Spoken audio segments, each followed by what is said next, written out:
Pasti banyak orang seperti saya di luaran sana. Karena saya merasakan ketika udah berhadapan dengan pajak, wah mumet Pak.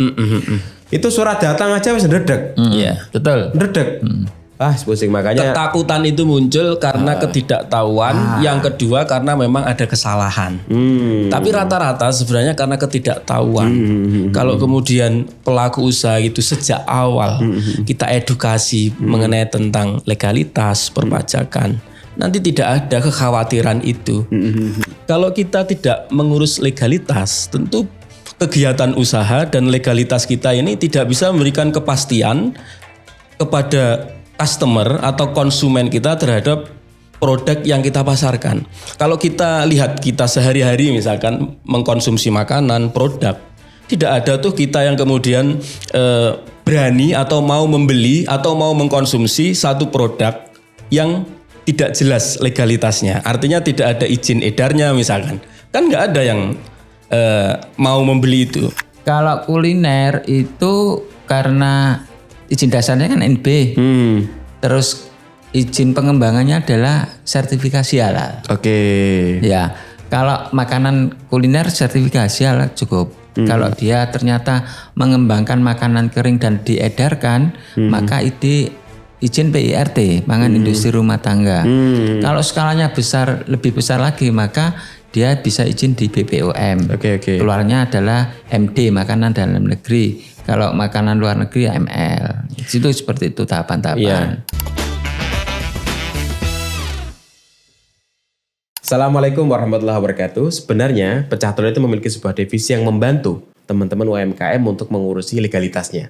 Baik pendirian CV, PT, NIB, ataupun juga tentang perpajakan. Nah, kita kedatangan tamu yang luar biasa dari konsultan pecah legal. Kita sambut Pak Dr. Saiful.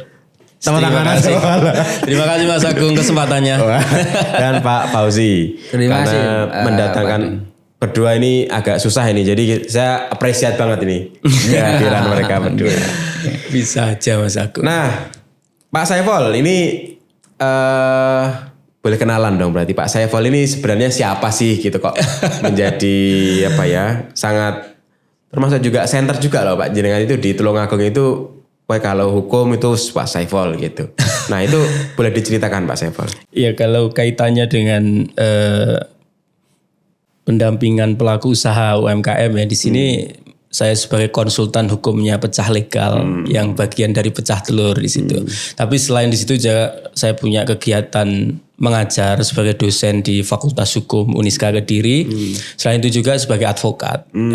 Saya punya kantor advokat juga di Tulungagung dan tentu itu bagian dari beberapa pengalaman untuk bareng-bareng dampingi teman-teman termasuk pelaku UMKM. Ya oke. Jadi kadang-kadang itu saat ini tuh saya gini Pak Saiful dengan adanya jenengan itu memberikan rasa tenang kepada saya. Jadi wah aku punya teman lawyer gitu Pak Fauzi. Pernah satu ketika itu saya di telepon oknum gitu ya. Telepon oknum dari daerah sana jauh gitu. Wah langsung Pak ini gimana? Jadi langsung mendapatkan jawaban yang aman menenangkan. Terima kasih Pak Saiful udah siap. Karena memang penting orang itu memahami hukum, apalagi punya teman yang paham hukum. Karena memang negara kita itu negara hukum, Mas Agung. Jadi semua tindakan keputusan itu harus didasarkan dengan hukum. Tidak hanya soal kriminalitas ya, soal semuanya, ekonomi termasuk kegiatan usaha yang mau kita bahas hari ini itu loh. Itu aspek hukumnya juga penting sekali. Iya. Jadi kalau teman-teman pengen punya teman hukum ya harus berteman dengan kita. Iya. Pecah legal. Nah, Pak Fauzi, selamat datang juga. Ya, terima kasih Pak Agung. Wah, nyuwante duduk ya, nyuwante gede karena teman-teman ini syutingnya saat Ramadan dan sore hari ya. Jadi mohon dimaklumi ini tenaganya tinggal gini, tinggal separuh gitu Pak Fauzi ya. Iya. Oke, Pak Fauzi ini terima kasih juga udah datang sebagai konsultan legalitas bisnis di pecah legal juga. Iya. Apa nih kalau aktivitasnya Pak Fauzi ini berarti ya? Aktivitas saya sekarang pemberdayaan UMKM. Ya, spesifikasi saya memang dalam 9 tahun terakhir itu mendampingi para pelaku usaha di dalam rangka memenuhi legalitas, ya apapun legalitas terkait dengan UMKM, dan juga pendampingan UMKM yang di sektor yang lain, tapi lebih fokus pada perizinan itu secara luas. Itu ya baik di kedinasan pemerintah atau di lingkup swasta. Teman Pak Saiful juga ya? Iya teman diskusi juga ya? Teman diskusi juga dulu teman mendampingi UMKM. Konsultan UMKM Kementerian Koperasi. Saya sama konsultan Kementerian Koperasi. Dari Kementerian Koperasi untuk pendampingan UMKM di Pusat Layanan Usaha Terpadu PLUT Kabupaten Tulungagung. Gitu. Siap. Jadi sekarang tetap bersinergi terkait dengan bagaimana pelaku usaha itu dibekali dengan sebuah legalitas agar ke depan aman dan berkembang. Yang penting itu loh bisa berkembang. Mantap Pak Fauzi, terima kasih juga. Ya sama-sama. Jadi yang menjahit ada Pak Fauzi, ada Pak Saiful dan Pecah Telur itu sebenarnya juga ada sosok di belakang layar yang hari ini belum tampil. Mungkin teman-teman sudah melihat yang podcast kemarin, ada namanya Mas Anang. Dan sebenarnya itu pecah legal itu gini Pak Saiful. Dulu kan aku bingung pajak ya. Iya. Aku bingung pajak, udah mulai dapat surat cinta dari perpajakan. Saya alhamdulillah punya teman namanya Mas Anang ini yang punya PT dengan Pak Saiful itu. Terus akhirnya saya dibantulah ceritanya. Dibantu, saya merasa tenang, saya merasa aman dan sangat puas. Mas Anang menawarkan, ya apa ini digabung aja sama Pecah Telur. Oh siap. Karena pasti banyak orang seperti saya di luaran sana. Karena saya merasakan ketika udah berhadapan dengan pajak, wah mumet Pak. Itu surat datang aja wis ndredeg. Iya, betul. Ndredeg. Terus wah apalagi pokoknya mumet lah. Buka itu wis ada dendanya. Ada pasal nominalnya wis itu wis. Pusing makanya. Ketakutan itu muncul karena ketidaktahuan. Yang kedua karena memang ada kesalahan. Tapi rata-rata sebenarnya karena ketidaktahuan. Kalau kemudian pelaku usaha itu sejak awal kita edukasi mengenai tentang legalitas perpajakan, nanti tidak ada kekhawatiran itu. Itu nanti akan juga gayung bersambut dengan berkembangnya usaha kita. Kalau usaha kita belum berkembang dan masih mulai dirintis, ya tentu nanti ketika belum memenuhi kriteria pembayaran pajak, belum memenuhi kriteria wajib bayar pajak, ya nggak akan bayar pajak gitu loh. Betul. Karena nanti akan ada kriteria-kriteria, nggak terus kemudian langsung pokok kamu bayar. Punya usaha harus bayar pajak. Tidak, nanti ada spesifikasi kriteria gitu. Mantap. Nah, dan itu akhirnya yang menjadi diskusi kita Mas Saiful dan juga Mas Anang ini menghadirkan, mungkin semoga ini jadi rutin Pak, jadi edukasi tentang legalitas terhadap UMKM di Indonesia. Jadi semoga program ini bisa disenangi juga, bisa digemari dan juga akhirnya bisa teman-teman minimal tidak takut lagi terhadap legalitas dan perpajakan. Hari ini itu ada fenomena yang menarik menurut saya. Jadi kadang-kadang nih seorang pengusaha gitu ya, jadi itu mau ngurus legalitas lah. Jadi nanti Pak Fauzi itu mesti ketakutan dulu Pak Fauzi. Kalau aku ngurus legalitas, berarti aku harus lapor pajak. Iya. Terus kalau nggak lapor pajak, saya kena denda, dikejar-kejar. Tapi kalau enggak, jadi akhirnya menjadi juga. Pak Fauzi gimana Pak Fauzi? Ya, kalau bicara dengan hukum terkait dengan legalitas usaha itu akan beda. Karena sekarang masyarakat dengan adanya proses mulai banyak edukasi, kayak peran-peran teman-teman mulai kita sering edukasi, maka kesadaran masyarakat pelaku usaha ya, karena kita berbicara terkait dengan pelaku usaha, sekarang mulai sedikit demi sedikit mulai terbuka. Kalau dulu, kalau kita berbicara terkait dengan bahasa legalitas, mereka pasti mencibir, enggak perlu itu, enggak perlu. Tapi sekarang dengan adanya ketentuan yang banyak, kalau orang usaha gitu ya Mas, orang usaha itu kan mesti mau bermitra dengan siapa, pasti ditanya, apa yang kamu miliki terkait dengan legalitas. Mereka mengait-ngaitkan bahwasanya lek ngurus ini mesti ada iki terus pajaknya piye. Padahal kalau kita berbicara terkait dengan kita ngurus, misalnya katakanlah ngurus izin dasar kayak NIB, itu kan tidak ada hubungannya dengan pajak.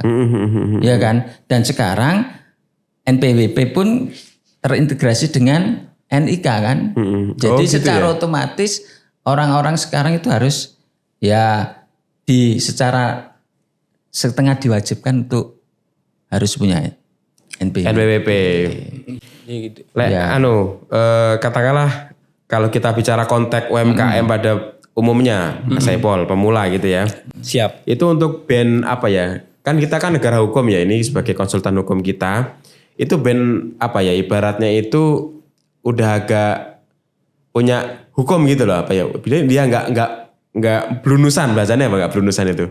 Nggak Tanpa izin sama sekali. tanpa izin sama sekali gitu loh ya. Oke. Itu apa yang harus dilakukan UMKM itu, Mas? Jadi pertama memang begini, persepsi soal kekhawatiran, ketakutan tadi memang bisa saja iya terjadi di tengah masyarakat. Tapi ketakutan, kekhawatiran tadi itu karena aspek ketidaktahuan. Makanya hari ini mudah-mudahan bisa memberikan pengetahuan terhadap pelaku UMKM. Karena pelaku UMKM termasuk pelaku usaha kan. Ya, pengusaha itu dalam pikirannya ya apa untungnya, apa ruginya. Bicara soal untung rugi. Biasanya gitu, Mas. Padahal hukum itu sebenarnya pada prinsipnya hadir untuk memberikan perlindungan, lalu kemudian memberikan kepastian, memberikan kemanfaatan. Nanti akan kita lihat ternyata mengurus legalitas itu justru jauh lebih banyak manfaatnya. Artinya kekhawatiran itu nanti tidak akan terbukti gitu. Jadi mengurus legalitas itu adalah hal yang penting. Pertama tentu berangkat dari kita membuat usaha itu mau seperti apa. Kalau kita punya visi jangka panjang, punya keinginan usaha kita ini menjadi besar, produk yang kita hasilkan bisa ekspansi jauh, kalau bisa ekspor dan seterusnya, tentu legalitas adalah hal yang paling utama. Kalau kita tidak mengurus legalitas, tentu kegiatan usaha dan legalitas kita ini tidak bisa memberikan kepastian kepada customer atau konsumen kita terhadap produk yang kita pasarkan. Kalau kita lihat kita sehari-hari misalkan mengkonsumsi makanan, produk, tidak ada tuh kita yang kemudian berani atau mau membeli atau mau mengkonsumsi satu produk yang tidak jelas legalitasnya. Artinya tidak ada izin edarnya misalkan. Kan nggak ada yang mau membeli itu. Kalau kita kemudian membuat sebuah produk dalam kegiatan usaha kita untuk dipasarkan kepada konsumen, kepada customer, tapi kegiatan usaha kita, produk kita tidak legal, tidak ada kepastian hukum soal ini layak konsumsi tidak, halal atau tidak, kemudian kegiatan usaha kita itu berdampak merusak lingkungan atau tidak, ya tentu konsumen tidak akan menaruh trust kepercayaan terhadap produk kita, siapa yang mau membeli kan gitu. Jadi kalau sebenarnya kita mindset sejak awal kita sudah membangun mindset bahwa saya mendirikan usaha atau membuat kegiatan usaha ini jangka panjang untuk bagaimana perusahaan saya bisa besar, make money, bisa ekspansi jauh. Yang harus diurus adalah legalitas. Dengan usaha kita legal, maka tentu konsumen ya, customer akan percaya terhadap produk kita. Kalau produk kita sudah mendapatkan trust kepercayaan oleh konsumen, apapun situasinya usaha kita akan tetap jalan. Itu penting dan kaitannya dengan NIB soal pajak. Jadi yang dikaitkan dengan pajak ini juga kekhawatiran juga. Padahal untuk mengurus NIB itu tidak ada relevansinya kaitannya dengan pajak. Tanpa NIB pun orang itu atau badan dia punya kewajiban pajak itu. Seharusnya kan gitu ya. Iya. Jadi secara individu gitu ya. Tanpa mengurus NIB kita itu punya kewajiban pajak. Nanti akan kita jelaskan dan tidak semua harus membayar pajak. Karena pajak itu ada hitung-hitungannya, ada ketentuannya. Pajak itu kan hanya mereka yang memenuhi syarat untuk membayar pajak. Kalau lapor iya wajib. Kita kembali ke NIB. NIB itu kan seperti KTP dalam usaha, seperti kita itu kan KTP, nomor induk berusaha. Kalau kita punya NIK, nomor induk kependudukan. Dengan NIB, status usaha kita itu jelas. Kita bisa mengurus nanti untuk mengurus legalitas, Mas Agung. Itu ada dua aspek sebenarnya. Berkaitan dengan kegiatan usaha kita, yang kedua berkaitan dengan produk yang dihasilkan oleh usaha kita, entah barang atau jasa. Soal kegiatan usaha kita itu memastikan kegiatan usaha kita tidak merusak lingkungan. Nanti ada soal izin lingkungannya. Terus kemudian tempat lokasi usaha kita itu memang berada di tempat yang memang diperbolehkan untuk kegiatan usaha. Karena itu harus sesuai dengan rencana tata ruang wilayah. Di wilayah itu ada rencana tata ruang. Biasanya diatur di dalam rancangan tata ruang wilayah. Itu ada wilayah yang sudah diatur di sini untuk wilayah pertanian, kehutanan, perumahan, perkantoran, dan untuk usaha industri. Jadi harus tepat. Kalau nanti kemudian industri kita yang berisiko gitu menghasilkan limbah kegiatannya ada di perumahan kan ya juga merugikan. Itu soal kegiatan usaha. Artinya memberikan manfaat kepada masyarakat termasuk kegiatan usaha kita. Yang kedua mengenai tentang produknya. Ya, produk ini juga ada legalitasnya. Hasil dari kegiatan usaha kita misalkan produksi barang. Produk ini kan mau kita pasarkan. Bagaimana masyarakat mau beli kalau produk kita itu nggak jelas, layak pakai tidak, layak konsumsi tidak. Nanti kan kalau makanan ada PRT, ada BPOM, termasuk juga misalkan produk skincare misalkan. Itu kan bagaimana orang mau pakai kalau kemudian tidak ada kepastian ya. Tadi hukum itu kan memberikan kepastian. Kalau sudah ada legalitas berarti sudah ada kepastian bahwa produk ini layak pakai, layak konsumsi, aman. Jadi semua itu akan nanti pada akhirnya kembali kepada pelaku usaha itu sendiri. Tidak ada kaitannya dengan pemerintah. Siap. Seperti itu. Iya menarik ya. Jadi ada dua nih yang tak tangkap ya Mas. Jadi yang melekat pada aktivitas bisnisnya dan juga melekat pada produknya. Ya, itu legalitas yang mana nanti yang akan diurus itu ya. Berbobot sekali ya ini podcast kita. Jadi kedatangan pakar-pakar yang luar biasa. Untuk agar mencair suasana saya udah disiapin sama tim kreatif ini mitos atau fakta. Wah, ini nanti saya akan mengungkapkan sebuah statement nanti monggo yang mau memberikan komentar siapa. Mitos atau fakta? Punya NPWP pasti langsung bayar pajak besar. Mitos. Oke, silakan boleh dikasih penjelasan. Ini ahli pajak. Wah, silakan. Ya sebenarnya begini, NPWP itu tidak kemudian langsung kita punya kewajiban membayar pajak. Mengenai tentang subjek wajib pajak ya, itu kan ada perorangan, ada badan hukum.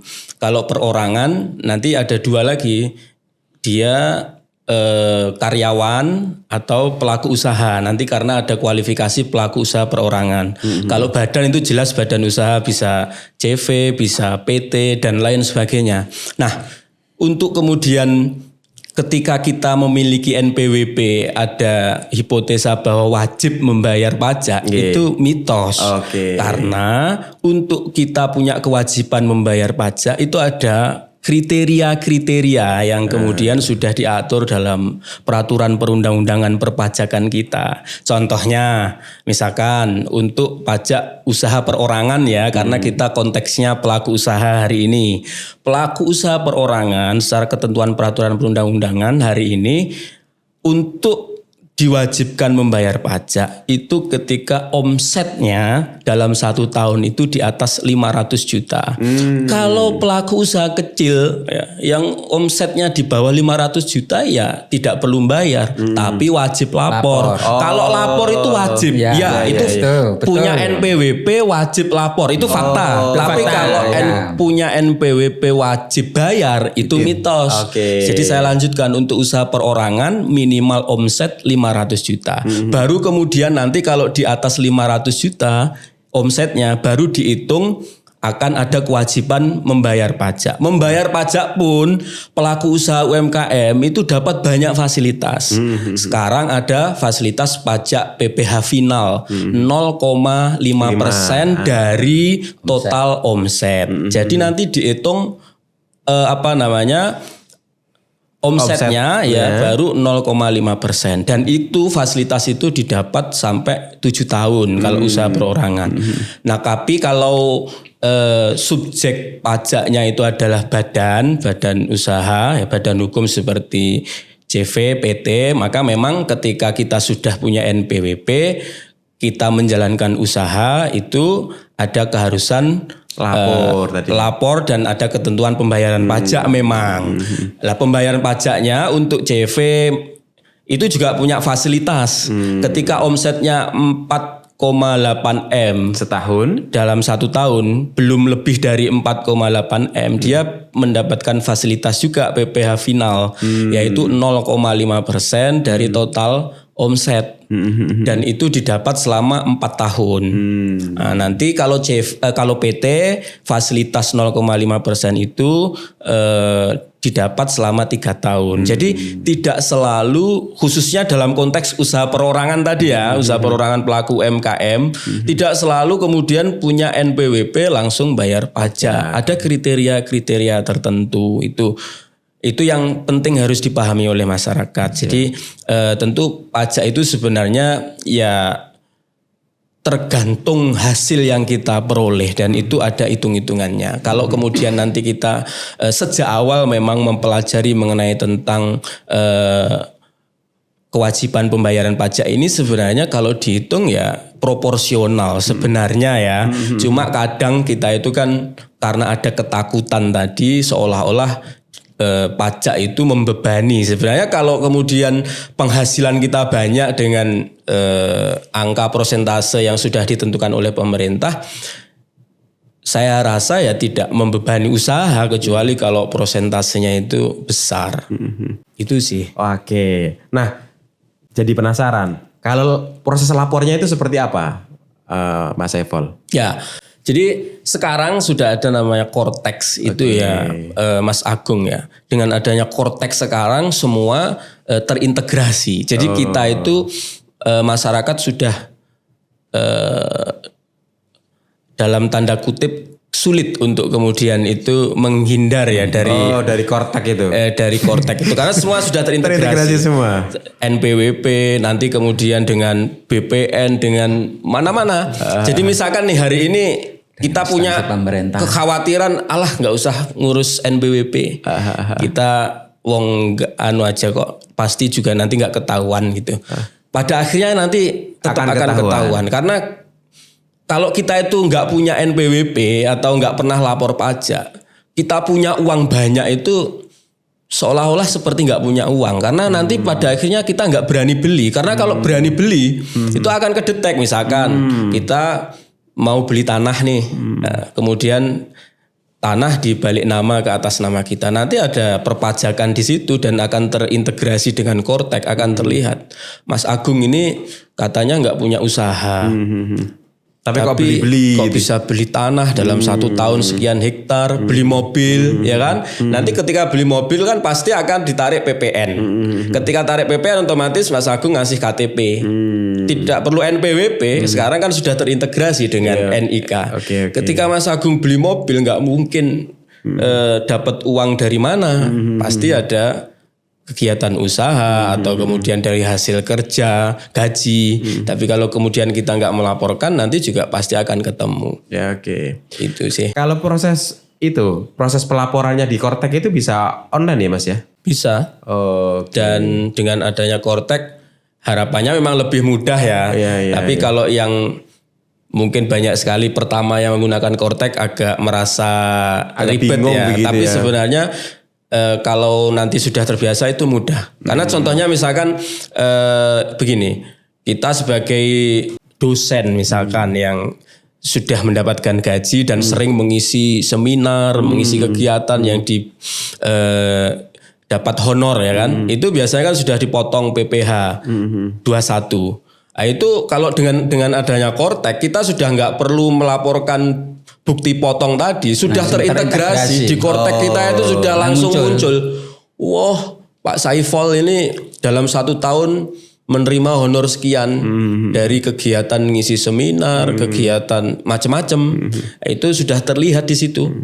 Jadi dipermudah. Kalau dulu kan harus minta bukti potong untuk diupload. Itu kalau yang perorangan ya. Kalau kegiatan usaha juga lebih mudah lagi karena nggak perlu ngitung kan dengan ada Kortex. Siap. Ketika kita memang sudah ngambil fasilitas yang 0,5%, ya sudah kita masukkan omsetnya, nanti keluar kewajiban pajaknya dan seterusnya. Berarti mitos ya teman-teman. Jadi kalau punya NPWP pasti langsung bayar pajak besar, itu adalah mitos. Yang benar adalah kalau punya NPWP ya wajib lapor, dan lapornya sangat simpel, bisa dengan Kortex. Kalau mau simpel lagi ya serahkan pada pecah legal ya. Jadi lebih simpel lagi. Promosi dikit. Terima kasih Pak Saiful. Yang kedua, mitos atau fakta? OSS itu ribet banget. Mitos atau fakta? Mitos. Kalau sekarang fakta. Oh, fakta. Nah, ini silakan biar fakta. Oh, yang sebelah sini mitos, Ya. yang sebelah sini fakta. Kalau sekarang. Oh, Kalau sekarang. itu versi dulu kali ya. Ya, versi yang mitos dulu ya. Oh, versi mitos dulu. Versi yang mitos itu soal teknis pengajuan Ya itu. perizinannya Ya, sebenarnya mudah dengan ada OSS. Ya. Tapi sekarang kan butuh Persyaratannya. persyaratan-persyaratannya yang kemudian menjadi mitos. Kok Menjadi jadi fakta. sulit sekarang? Kok menjadi fakta kok jadi sulit? Dulu Nah, ini mudah. semi ya, saya ini berarti semi ya. Iya. Semi, tengah-tengah ya ini. Tengah-tengah. Sebenarnya dengan ada OSS itu Iya, iya. udah, kalau Udah dulu banget. kan harus ke PTSP kan dinas terkait ke izin lingkungan. Sekarang dengan ada OSS itu udah terintegrasi semua open single submission itu. Jadi sebenarnya dipermudah. Dipermudah. Tapi sekarang itu persyaratan-persyaratannya Nah, ini yang jadi menjadi agak sedikit ribet dan itu mungkin fakta. Mungkin bisa disampaikan Mas Fauzi apa aja persyaratan-persyaratan. Siap. Kalau Pak Fauzi. dulu sebelum ada OSS itu kan sekitar tahun 2015, 2017 ke atas itu sampai munculnya Undang-Undang Cipta itu kan ada izin usaha mikro kecil, namanya WIUMK. Terus ada Undang-Undang Cipta Kerja itu akhirnya muncullah OSS. Ya, lek bahasa plesetannya dulu kan OSS itu kan ojo suwi-suwi.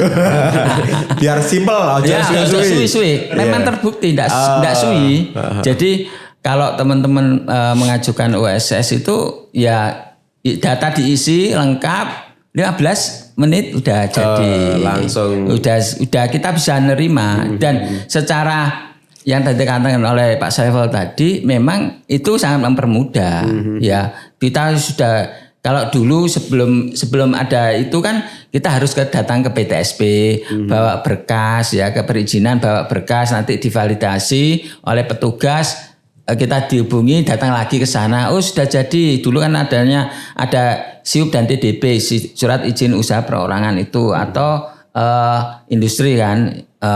Kemudian TDP itu terdaftar, bahasanya kayak seperti itu. Nah, dengan adanya OSS itu memang sangat mudah.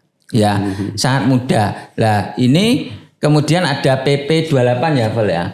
Lah, ini mungkin ya karena banyaknya yang dengan mudah itu orang akhirnya nyepeleknya ya. Apa saya nyepeleknya apa gampang nih ya gitu. Banyak usaha yang dihasilkan itu fiktif. Gitu loh. Karena Jadi, saking mudahnya. Saking itu mudahnya. disalahgunakan. Jadi awalnya OSS itu memang mempermudah banget. karena saking mudahnya orang itu dimanfaatkan untuk membuat izin usaha itu fiktif. Iya, kan mungkin dari pemerintah kan mungkin karena ya mungkin keterbatasan tenaga dengan banyaknya pengajuan usaha mungkin tidak sampai survei satu persatu kan, harus sampling ya.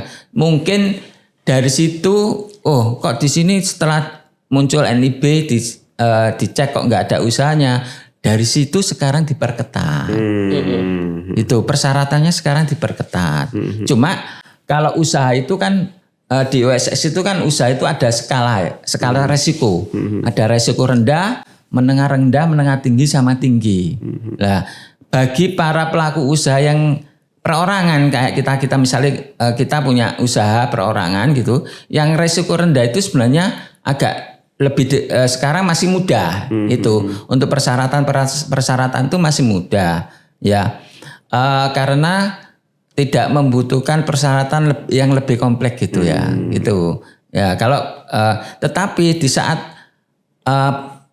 usaha itu berbentuk badan hukum kayak CV dan PT, resiko rendah pun sekarang harus ada persyaratan tambahan.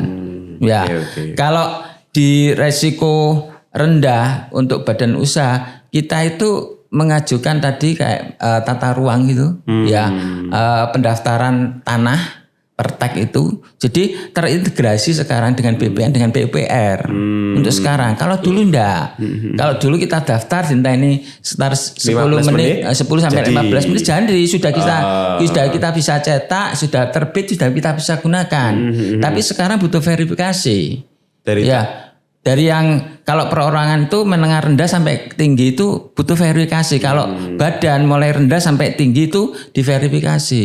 Dan verifikasi itu lewat PUPR sama pertanahan, BPN, melibatkan BPN. Berarti prosesnya berapa lama berarti itu? Lah itu yang saya tidak bisa memastikan berapa lama. Tergantung surveinya. Tergantung survei sama yang masuk di situ yang mengakses perizinan. Nah ini saya izin sampai 1 bulan aja belum muncul verifikasinya. Itu yang sekarang membuat sulit. Iya. Karena harus melibatkan yang PUPR tadi sama Pertek itu pertanahan. Iya. Jadi yang terbaru yang kemarin saya urus itu punya CV ya kan resikonya juga mungkin menengah rendah atau menengah tinggi. Kita daftar. Kita daftar kayak seperti apa? Butuh syaratnya banyak. Misalnya ternyata tanah usaha itu yang dipakai itu misalnya harus diserahkan SHM ya sertifikat hak milik. Kalau belum punya kayaknya sekarang harus diwajibkan tanah itu lokasi itu harus SHM. Terus kemudian kalau ternyata yang punya usaha itu nyewa maka harus ada perjanjian sewa. Itu harus dilampirkan. Kemudian ada peta poligon. Peta poligon itu harus mengakses gambar tanah itu. Ya seperti itu. Peta sepeda itu berarti ya. Menambahkan Mas Agung ya. Soal itu tadi OSS ya Mas Agung. Jadi untuk OSS itu dalam rangka kita proses NIB pengurusan legalitas kegiatan usaha, bukan produk hasil usaha. Jadi bagaimana mengurus legalitas kegiatan usaha melalui OSS dengan mengurus NIB dan nanti akan disesuaikan dengan KBLI atau kualifikasi jenis usaha kita itu resiko rendah, sedang atau resiko tinggi. Itu tujuannya apa ya? Kembali lagi tadi agar kegiatan usaha kita itu terdaftar tadi ya. Tidak hanya soal terdaftar. Yang penting itu bagaimana kegiatan usaha kita itu memastikan aman dan tidak merusak lingkungan serta tata ruang. Pertama tadi yang diurus mengenai tentang KKPR ya. Kita memastikan kegiatan kita kesesuaian kegiatan pemanfaatan ruang. Jadi lokasi kegiatan usaha kita itu sesuai pada tata ruang yang sudah disediakan oleh pemerintah. Jangan sampai kegiatan usaha kita itu berada di tempat yang bukan digunakan untuk industri atau untuk apa gitu. Jadi itu nanti akan melibatkan dinas PUPR termasuk juga nanti BPN. Nanti akan disurvei itu yang kemudian kita kesulitan memastikan berapa lama selesainya. Yang kedua nanti memastikan mengenai tentang izin lingkungan. Jangan sampai kegiatan kita itu, kegiatan usaha kita itu merusak lingkungan. Karena kegiatan usaha pasti kalau resikonya sedang ke atas pasti ada menghasilkan limbah. Bagaimana komitmen kita pelaku usaha untuk bagaimana tidak merusak lingkungan atas limbah yang kita hasilkan. Nanti kalau kualifikasi usaha kita itu masuk kualifikasi rendah, tidak perlu survei dari Dinas Lingkungan Hidup. Dia cukup istilahnya self declare ya, pernyataan pribadi bahwa akan mengelola limbah ini dengan baik. Tapi kalau usaha ini menghasilkan limbah yang berat, ya kan, beracun. Nah ini kan perlu pemastikan. Makanya OSS sekarang butuh klarifikasi dan validasi itu, konfirmasi ke lapangan karena banyak terjadi manipulasi terhadap kegiatan usaha itu yang ternyata kegiatan itu menghasilkan limbah tapi tidak berizin, akhirnya akan merusak lingkungan. Yang terakhir mengenai tentang kepastian juga lokasi usaha. Nanti ada mengurus mengenai tentang PBG. Persetujuan bangunan gedung dan kemudian SLF sertifikat layak fungsi. Artinya kegiatan usaha kita ya tempatnya harus sesuai milik kita asli, bukan bukan menyerobot lahan orang lain ya kan, harus jelas tempat kegiatan usaha kita, bangunan kita harus layak ya kan. Jangan sampai membuat kegiatan usaha bangunannya nggak layak, nggak sesuai spesifikasi, nanti kan ya tentu membahayakan. Itu aspek-aspek itu yang kemudian diurus dalam OSS untuk menerbitkan NIB tadi. Berarti kalau itu tadi skalanya yang ringan itu cukup rendah, itu cukup safe declare aja Tapi nggak apa-apa. sekarang tetap ada, kalau dulu kan ada namanya SPPL, persetujuan lingkungan ya. Itu kalau dulu bisa kalau resikonya rendah itu langsung terbit secara otomatis. Kalau dulu ya. Sekarang kalau kita mengurus apapun izinnya, apapun usahanya itu terintegrasi dengan AMDALNet. Dari fasilitas dari yang dikeluarkan oleh Kementerian Lingkungan Hidup. Ya, dari AMDALNet itu akan membaca, karena OSS kan terintegrasi, usaha itu dilihat usahanya ini pasti menghasilkan limbah atau tidak. Tapi di saat kita terintegrasi dengan AMDALNet itu, kemudian muncul limbah, maka harus ada dokumen yang harus dipenuhi. Ya, kalau resikonya malah tinggi itu ada misalnya B3 itu ya ada limbah cairan itu kayak kita ada cairan ke sungai atau ke tanah itu ada sendiri, kayak harus ada tempat untuk pengolahan limbah dan sebagainya. Itu terkait dengan persyaratan-persyaratan. Sekarang itu terintegrasi dengan semua, jadi dalam tanda kutip agak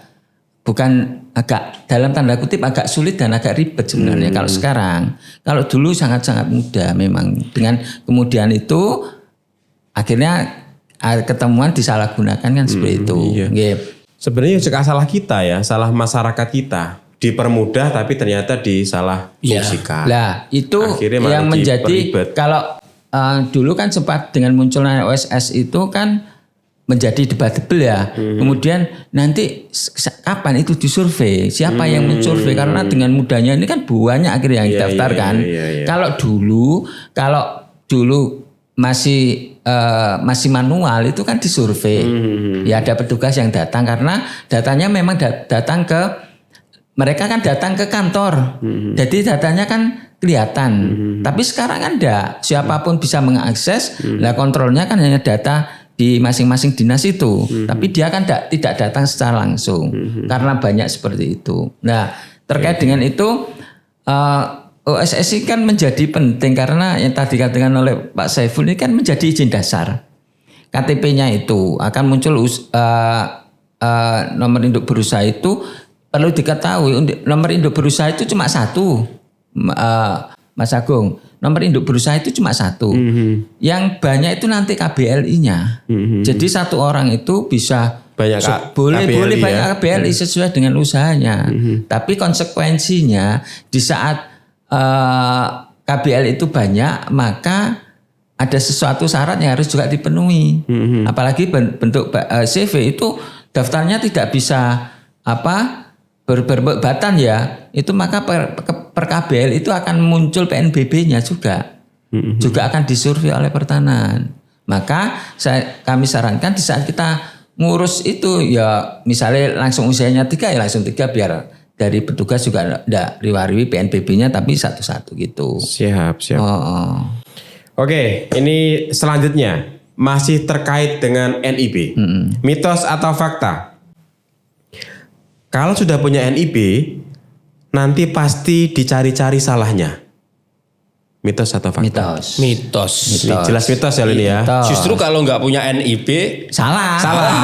Udah jelas salah. Sudah jelas salah. Kalau sudah punya NIB itu berarti legal. Sudah legal kegiatan usahanya. Nanti tinggal soal produk hasil usahanya. Tinggal next step-nya. Next-nya pengen apa gitu kan. Pengen berkembang apa enggak kan itu aja. Tapi kalau ya itu melihat juga soal produk ya. Kalau kegiatan usahanya itu konveksi misalkan, nanti produknya ya nggak perlu mengurus izin kan, tidak berisiko kayak tidak dikonsumsi, baju kan tidak dikonsumsi. Tapi kalau berhubungan dengan makanan, minuman, obat ya dan sesuatu yang mungkin punya resiko itu ada izin edarnya. Tapi kadang kalau konveksi kadang ada customer yang minta SNI. Nah itu SNI juga. SNI-nya Standar. standar.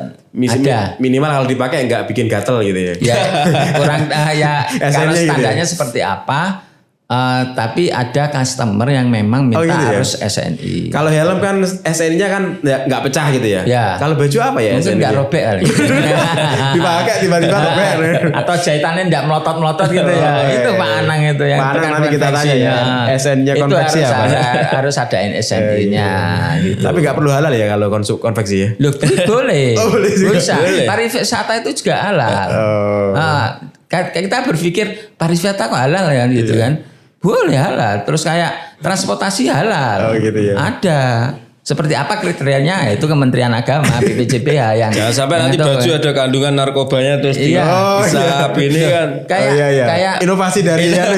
Loh, Mereka kayak ya. bahan kainnya kan bisa jadi dari misalnya dari hewan yang dilarang oleh agama. Oh ya dari babi. Ya. Kulit babi. babi. Kan nggak Itu bisa kan buat nggak sholat bisa. nanti. Iya, iya, nggak Kalau boleh. belum disama. Nah, iya. Disama juga Ya, nggak walaupun boleh. disama, Nggak boleh juga. Nggak Boleh, ya. nggak boleh, nggak Dasarnya boleh. kan dasarnya kan sudah haram. Iya, iya. Karena dasarnya sudah haram. Siap. Nah, berbicara dengan legalitas itu kan banyak manfaat ya. Tadi yang disebut oleh Pak Saiful. Kemudian yang berikutnya adalah kepemilikan. Apa ini Pak? Jadi legalitas itu menunjukkan kepemilikan loh. Oh iya kayak hak miliknya milik siapa ini? Iya gitu. betul. Oh, iya, Kayak sering saya di mana-mana paling gampang itu kalau kita berbicara legalitas itu kita berbicara kita punya motor. Oke. Kita punya motor itu kita punya Maka BPKB. STNK-nya STNK itu milik kepemilikan. kita. Oke. Ya. Iya, Terus iya, kalau iya. pingin kemana-mana, ya kalau pingin beredar kemana-mana bisa kemana-mana kita harus punya SIM kan. Nah di produk itu juga punya SIM, SIM, yang namanya tadi Pak Saiful ada PPP, ada PIRT, ada BPOM, ada halal itu SIM-nya. Gitu. Izin dasarnya apa? NIB sebagai BPKB atau STNK-nya itu adalah NIB itu. Ini analoginya mudah difahami. Lah, ya. kemudian Siap. untuk menjadi kepemilikan lagi ada apa yang ada hubungannya dengan kepemilikan itu adalah hak paten. Oh, ini lebih Menunjukkan bahwa itu kepemilikan saya. Iya. Sekarang alhamdulillah dengan semakin banyaknya kasus itu kesadaran masyarakat UMKM untuk mematenkan produknya itu mulai tinggi, mulai muncul. Oke, Karena kadang makanya lewat sini kalau mau memberikan nama lihat dulu namanya itu sudah dipakai dulu orang apa belum gitu. Kadang dipakai ternyata sudah ada yang menggunakan, maka itu untuk rebranding itu lebih mahal dan lebih sulit. Ya, oke. Nah itu jadi fungsinya banyak kalau legalitas itu, dan legalitas itu izin edar lain-lain kayak kita jualan beras itu aja izin edarnya namanya PSAT, produk segar asal tanaman, asal tumbuhan itu PSAT. Linknya kemana? Kalau PRT itu kan nanti linknya ke Dinas Kesehatan, SNI ke Dinas Perindustrian dan Perdagangan, terus PSAT itu ke keamanan pangan, terus kalau merek itu aja hubungannya dengan DJKI Kementerian Hukum, kemudian halal kaitannya dengan BPJH Kemenak. Jadi ini terintegrasi semua gitu loh. Jadi maka kalau mau usaha itu yang penting itu malah legalitasnya didhisikno. Karena Biar keamanan kita tadi aman, ya, betul iya, keamanan. kita biar aman. Nun sewu ya, di saat kita sudah besar ya, terus ada tamu tak diundang ya, yang mempermasalahkan legalitas, kalau tamu-tamu mereka kan tidak membina, tapi kan menindak kan, ya. Nah itu bahasa Jawa ini kan lagi Mulai tumbuh, berkembang, terus kena tumbuh. kat. Itu loh, entek bebek, entek meri. Entek bebek entek meri. Kandangnya didol bisa. Wah, karena untuk nutupi tadi. Iya, itu loh. Ngomong soal paten saya jadi keinget ini. Jadi keinget sebuah kasus yang ada dialami oleh klien kita Mas Saiful ya. Jadi urusan paten itu ternyata bukan hanya nama, bahkan waktu itu seingat saya adalah model dari sebuah desain. Oh, gitu desain ya. Desain itu Ya, hak cipta hak kalau cipta, itu ya. ya. Oh, bukan paten. oh, beda ya? Ya. Oh, kalau hak- paten itu untuk produk-produk semacam industri elektronik gitu. Tapi kalau macam baju ya hak cipta. Hak cipta ya. Waktu itu kan ada Kalau desain ya. Desain ya waktu itu ya. Desain industri. Hak desain industri ya. Iya betul. Jadi ada baju ya itu ya. Baju atau baju ya Mas ya. Jadi ada pakaian yang milik klien kita. Ternyata itu kemudian diduplikasi oleh merek lain dan omset dari merek lain itu lebih besar gitu loh. Berkali-kali lipat. Iya, Nah, sehingga betul. itu diurus dibantu Dan oleh itu kita bantu kan. oleh pecah legal dan terselesaikan. Ya itu salah satu pelajaran pentingnya legalitas produk, termasuk di dalamnya mengenai tentang kepemilikan tadi ya, kepemilikan merek, tadi. hak cipta, ya. Kalau hak paten ya. Jadi di situ kalau kita diskusi sejak awal tadi, kalau kita apa yang kita bicarakan tadi kan tidak ada ruginya soal legalitas, justru akan kembali kepada Menguntungkan, sangat menguntungkan. usaha kita. Ketika memang kita punya visi jangka panjang terhadap usaha kita, produk yang kita hasilkan agar bisa ekspansi jauh, kita bisa ekspor, kita bisa lebih besar lagi ya tentu legalitas yang menjadi prioritas. Kemarin sempat pengalaman ini ya, karena sekarang kan tren sekarang kan jual produk itu kan melalui marketplace. Jadi di marketplace itu kan selalu kalau produknya mengenai tentang makanan, obat, termasuk skincare itu kan harus dicantumkan izin edarnya. Kadang-kadang ya hanya dikosongkan, hanya dipalsukan itu. Itu lama-lama juga akan ketahuan karena sekarang cybercrime di Polda itu selalu memantau khususnya yang penjualannya itu tinggi. Jadi kan sekarang di marketplace itu kan bisa dilihat setiap pelaku usaha di marketplace itu bisa dilihat setahun atau satu hari itu omset penjualannya berapa, satu bulan berapa. Nanti kalau omset penjualannya tinggi itu akan dilihat mengenai tentang legalitasnya. Ini benar enggak? Dan rata-rata banyak sekali yang mereka tidak menggunakan izin edar. Akhirnya produknya sudah banyak dikenal sebenarnya, tapi karena kena masalah itu akhirnya nggak bisa diedarkan lagi. Harus berhadapan dengan hukum. Ini kan sangat disayangkan sekali. Karena ya memang produk-produk seperti itu aparat penegak hukum tentu mereka ingin melindungi konsumen, customer. Kalau produk yang dijual, produk yang dipasarkan itu kemudian tidak ada jaminan ya, tidak ada jaminan kelayakan, keamanan, tentu akan merugikan konsumen. Makanya mereka punya dasar untuk melakukan penindakan. Oleh karena itu, saya kira kalau memang kita punya visi jangka panjang ya terhadap usaha kita ya, legalitas itu justru paling utama. Ketika kita legal, kita lebih leluasa, tidak dihantui ketakutan itu. Karena ketakutan itu sebenarnya karena ketidaktahuan. Nanti kalau tahu kita dampingi, oh seperti ini ya, termasuk mengenai tentang perpajakan. Saya yakin mereka nanti akan merasa oh ternyata pajak pun juga tidak memberatkan. Ada proporsinya, ada kriterianya, termasuk legalitas, ada manfaatnya. Dengan produkku legal, punya izin edar, customer yakin, percaya, dan tentu itu akan kembali manfaatnya kepada pelaku usaha. Siap. Kita masuki segmen baru ini, Pak Saiful dan Pak Fauzi. Ini adalah beberapa pertanyaan titipan dari klien-klien pecah legal. Pertanyaan ini namanya kita sensor aja. Jadi dari si A, kalau kita ibaratkan legalitas usaha sebagai membangun rumah, fondasinya itu apa sih gitu? Legalitas itu apa yang harus dimiliki dulu sebelum mengurus legalitas lainnya? Sebagai izin dasar itu adalah nomor induk berusaha. Oh, yang tadi NIB tadi. Itu izin dasar. Kalau manusia punya yang namanya NIK. Kalau usaha NIB itu. Satu orang itu punyanya satu NIB.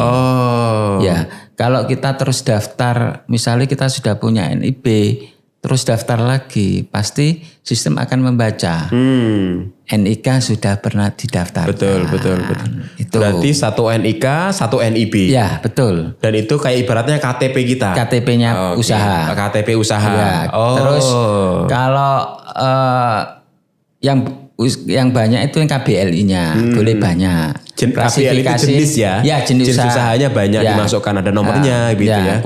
Kualifikasi Badan Lapangan Usaha Indonesia. Itu namanya KBLI. Buahnya apapun yang diminta, yang penting kita ngerti kata kuncinya, maka kita bisa melihat di situ KBLI-nya. Dan itu bisa dicari kok ya di bisa Google dicari, ya. Jenisnya di OSS masuk itu apa, masuk apa. Tinggal kata kunci yang kita inginkan apa. Baru nanti diterjemahkan oleh sistem OSS itu. Terima kasih, ini sudah terjawab ini berarti ya. Kemudian yang kedua dari Kak R.M. Wah kayak apa titik-titik gitu. Kira-kira yang donasi ke badan resmi masih bisa dimasukkan biaya atau tidak? Kaitannya dengan perpajakan, Pak. Nah, maksudnya gimana nih?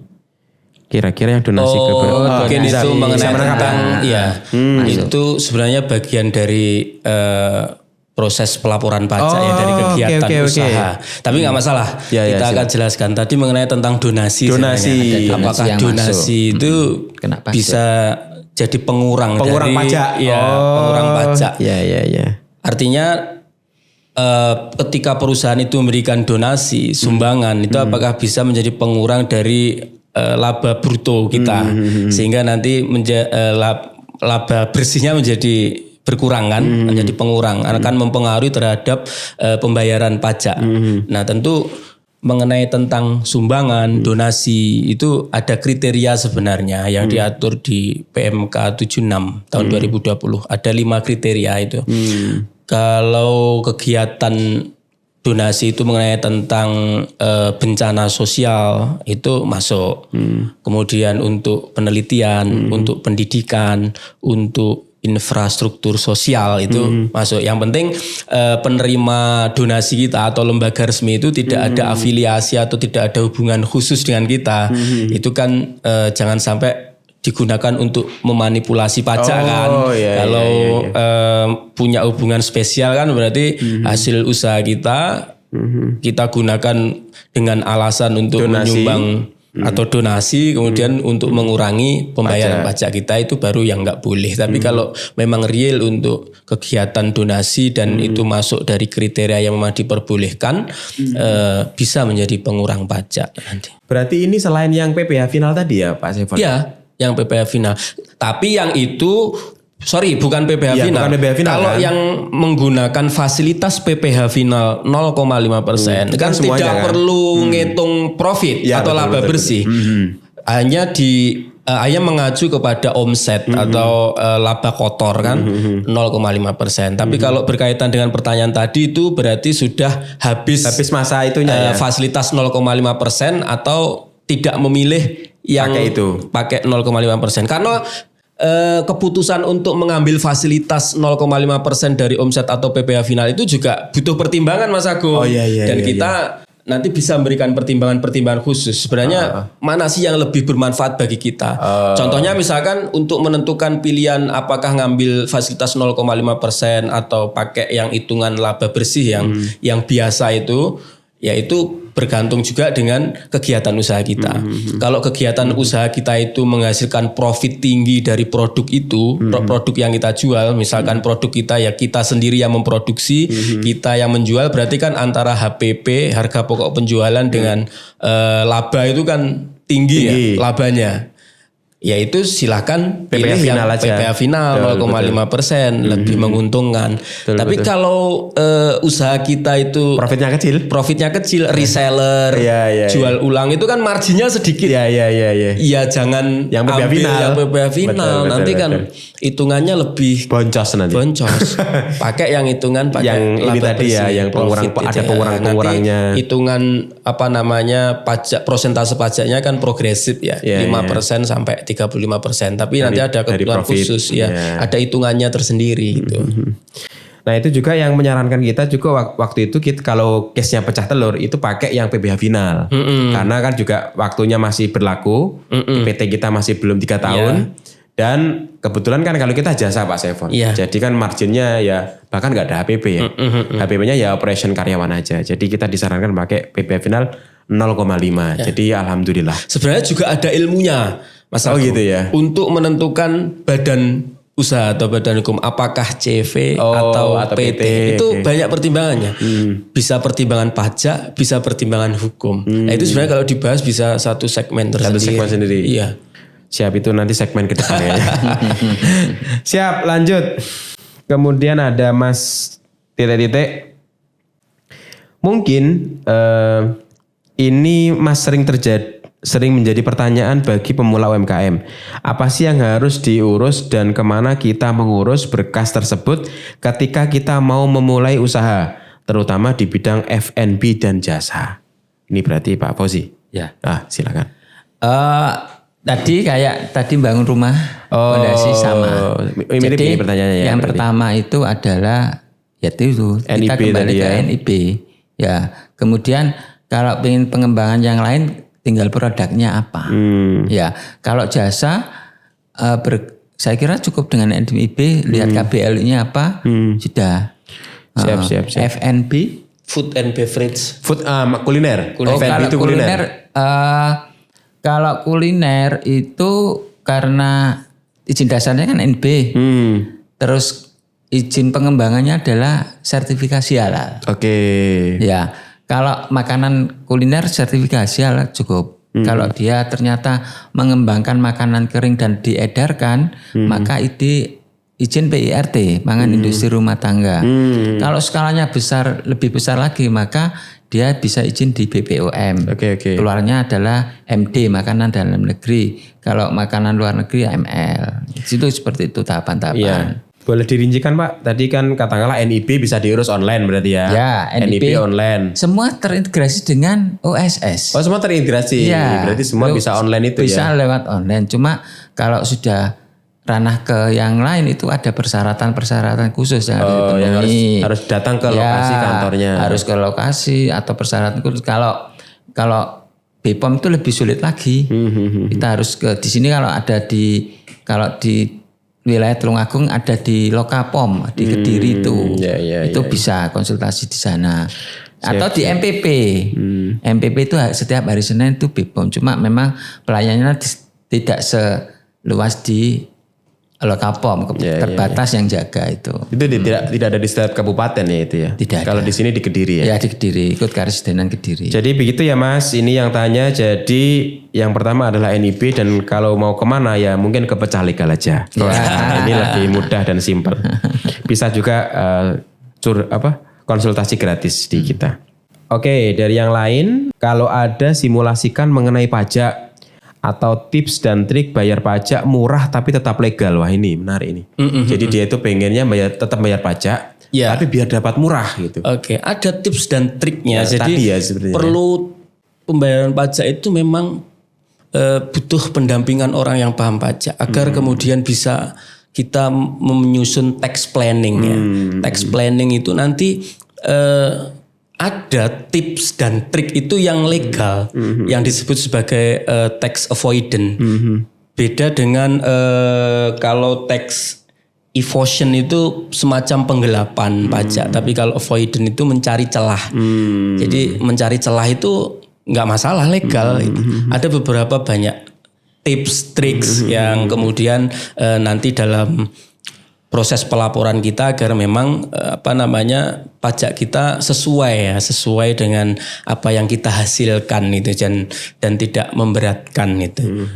Lah untuk simulasi mungkin nanti perlu waktu khusus ya Mas. Tapi memang bisa karena dan itu dilegalkan, namanya tax avoidance, itu tax planning untuk menyusun perpajakan kita sejak awal. Termasuk tadi sejak awal kita mempertimbangkan mengenai tentang pembayaran pajak itu dimulai dari jenis badan usaha, apakah CV, apakah PT, ataukah perorangan. Itu nanti fasilitasnya juga berbeda-beda antara perorangan, CV sama PT. Itu nanti juga kaitannya sama itu tadi ya, simulasi bagaimana kita biar mendapatkan fasilitas yang murah gitu, yang tapi murah, tetap legal. Itu nanti tetap juga legal. kaitannya milih-milih itu tadi juga ya. Menarik. Terakhir ini ya, ada ini dari seseorang yang dia itu khawatir, bukan khawatir ya, dia itu agak kurang percaya gitu terhadap sistem pendaftaran merek di kita atau juga di beberapa jasa penyedia pendampingan pendaftaran merek. Bisa nggak ya pembayaran legalitas merek itu setelah terdaftar? Jadi kan kalau sekarang kan umumnya kalau kita mau mendaftarkan merek, kita kan di awal-awal sudah harus bayar nih ya. Tapi bisa nggak kalau bayar merek itu, legalitas merek itu kalau udah terdaftar aja, kan ada penungguan 1 tahun kalau nggak salah Pak Fauzi ya? Sekitar 6-8 bulan. 6-8 bulan, siap. Jadi kalau kita daftar merek itu kan kita lewat DJKI ya, Kementerian Hukum. Untuk bisa daftar, kita daftar ya, maksudnya kita upload persyaratan, maka setelah persyaratan itu dirasa sudah lengkap, muncullah billing. PNBP, pendapatan negara bukan pajak. Maka itu harus dibayar. Oke. Kalau misalnya, saya kan biasa ngurus ya Mas. Jadi misalnya patokan harga sekian gitu ya, boleh di DP dulu. Oh boleh DP? DP boleh. Oh. Tapi kan tetap harus bayar. Saya baru tahu kalau DP. Kalau boleh DP ya. Maksudnya kalau saya kan biasa bayar berapa sih? Ya bayar sekian dulu lah. Tapi kita bayarnya ke pemerintah kan harus full ya? Boleh ya, DP juga? Itu sudah urusannya yang jasa. Oh. Itu urusannya jasa. Berarti yang nomboi jasanya. Berarti. Ya, itu. Nah, begitu nanti sudah terdaftar, maka itu bisa dilunasi. Cuma yang jadi masalah, kan toh kita sudah daftar, sudah bayar.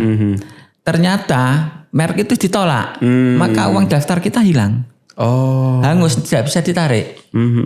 Ditolak karena apa? Ditolak karena sudah ada yang pakai. Oke. Ya, dipakai itu karena satu kemiripan nama. Kemiripan dari sisi intonasi. Jadi misalnya aku pakai K sama aku pakai Ki. Itu kan beda. Tapi secara verbal itu sama. Maka itu pasti ditolak. Ya. Kemudian kemiripan dalam sisi kelas. Kan ada kelas itu. Di dalam merek itu ada kelas banyak. Ada kelasnya sampai 45-an lah. Ada kelas 25 namanya konveksi. Ya. Namanya sama. Ya. Namanya sama, tapi produknya beda. Kelasnya beda.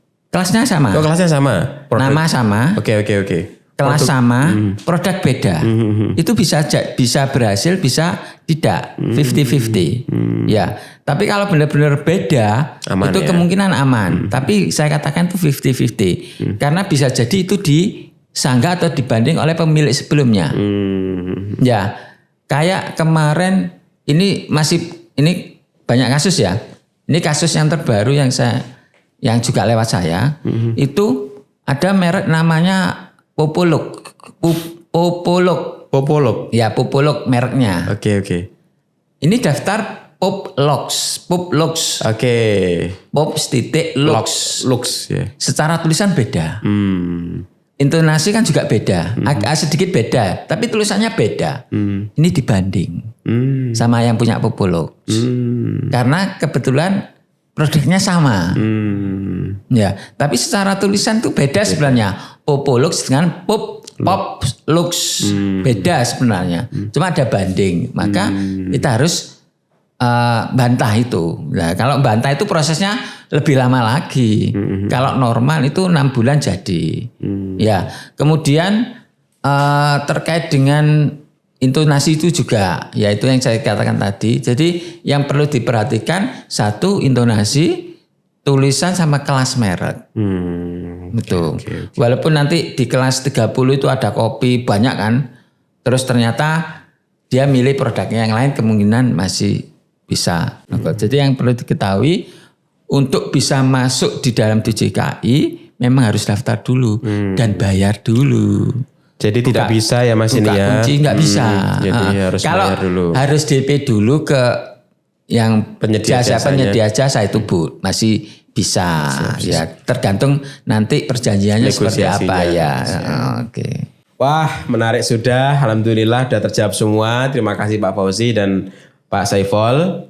Dokter. Sama-sama. Wah, ini dokter loh ini ya. Siap. Selamat juga yang dokternya barusan ya Pak ini ya. Barusan di Universitas 11 Maret. Weh, selamat. LPDP juga yang lagi viral. Tapi tetap setia kepada bangsa dan negara. Tetap cinta sama NKRI kan. Tetap cinta sama NKRI. Terbukti juga ini membantu legalitas pelaku usaha untuk NKRI Ini tercinta. bentuk pengabdian. Weh. Penerima beasiswa LPDP. Selamat Pak Dokter Saiful dan Pak Fauzi, terima kasih udah hadir di podcast Pecah Telur Guayeng. Terima kasih teman-teman udah menyimak sampai sejauh ini. Sampai jumpa di next episode dengan mereka berdua lagi di episode yang akan datang. Terima kasih. Assalamualaikum warahmatullahi wabarakatuh. Waalaikumsalam.